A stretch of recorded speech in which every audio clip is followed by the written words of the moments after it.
अब हम बात करेंगे महासागरीय लवणता को प्रभावित करने वाले कारक, factors affecting the ocean salinity.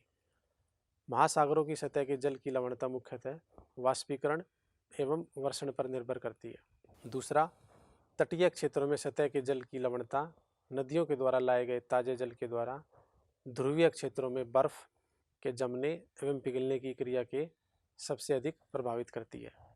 पवनें भी जल को एक क्षेत्र से दूसरे क्षेत्र में स्थानांतरित करके लवणता को प्रभावित करती हैं। महासागरीय धाराएं भी लवणता में भिन्नता उत्पन्न करने में सहयोग करती हैं। जल की लवणता तापमान एवं घनत्व पर परस्पर संबंधित होते हैं, इसीलिए तापमान और घनत्व में किसी भी प्रकार का परिवर्तन किसी क्षेत्र को लवणता से प्रभावित जरूर करता है। उच्चतम लवणता वाले क्षेत्र, highest salinity in water bodies, मृत सागर जो कि 238 ग्राम है, टर्की की वोन झील जिसमें 330 ग्राम है, और ग्रेट सॉल्ट लेक जिसमें 220 ग्राम है। अब हम बात करेंगे हॉरिजॉन्टल डिस्ट्रीब्यूशन ऑफ सैलिनिटी, लवणता का क्षैतिज वितरण। सामान्यतः खुले महासागर की लवणता 33 ग्राम से 37 ग्राम के बीच होती है। चारों तरफ सतह से घिरे हुए सागर में यह 41 ग्राम तक होती है, जबकि आर्कटिक एवं जवार नदमुख में मौसम के अनुसार लवणता 0 से 35 ग्राम के बीच पाई जाती है। गर्म तथा शुष्क क्षेत्रों में जहाँ वाष्पीकरण उच्च होता है, कभी कभी वहाँ की लवणता 70 ग्राम तक पहुँच जाती है। प्रशांत महासागर की लवणता में भिन्नता मुख्य उसके आकार एवं उसके बहुत अधिक अक्षेत्रीय विस्तार के कारण है।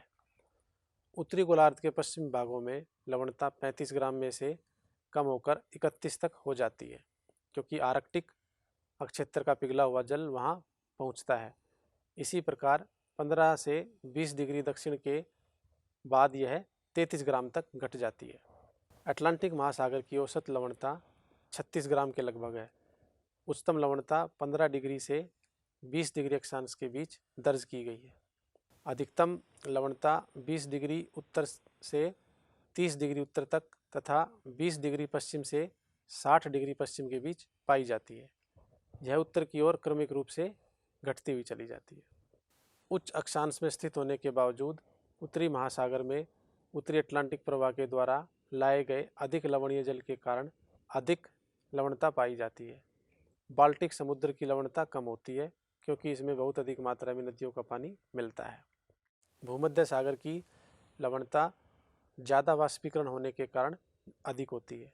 काले सागर की लवणता नदियों के द्वारा अधिक मात्रा में लाए जाने वाले ताजे जल के कारण कम होती है। हिंद महासागर की औसत लवणता 35 ग्राम है। बंगाल की खाड़ी में गंगा नदी के मिल जाने से लवणता की प्रवृत्ति थोड़ी कम हो जाती है। इसके विपरीत अरब सागर की लवणता उच्च वाष्पीकरण एवं ताजे जल की कम प्राप्ति के कारण अधिक होती है। चित्र 3.5 विश्व के महासागरों की लवणता को दर्शाता है। अब हम बात करेंगे लवणता के ऊर्ध्वाधर वितरण की, वर्टिकल डिस्ट्रीब्यूशन ऑफ सैलिनिटी। गहराई के साथ लवणता में परिवर्तन आता है, लेकिन इसमें परिवर्तन समुद्र की स्थिति पर निर्भर करता है। सतह की लवणता जल के बर्फ या वाष्प के रूप में परिवर्तित हो जाने के कारण बढ़ जाती है और ताजे जल के मिल जाने से यह घट जाती है, जैसा कि नदियों द्वारा किया जाता है।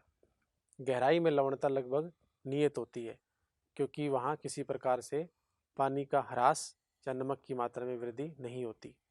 महासागरों के सतही क्षेत्र व गहरे क्षेत्रों के बीच लवणता में अंतर स्पष्ट होता है। कम लवणता वाला जल उच्च लवणता व घनत्व वाले जल के ऊपर स्थिर रहता है। लवणता समुद्री जल के घनत्व को प्रभावित करती है। यदि अन्य कारक स्थिर रहें तो समुद्री जल की बढ़ती लवणता उसके घनत्व को बढ़ाती है। उच्च लवण वाला समुद्री जल प्रायः कम लवणता वाले जल के नीचे बैठ जाता है, इससे लवणता का स्थिरीकरण हो जाता है।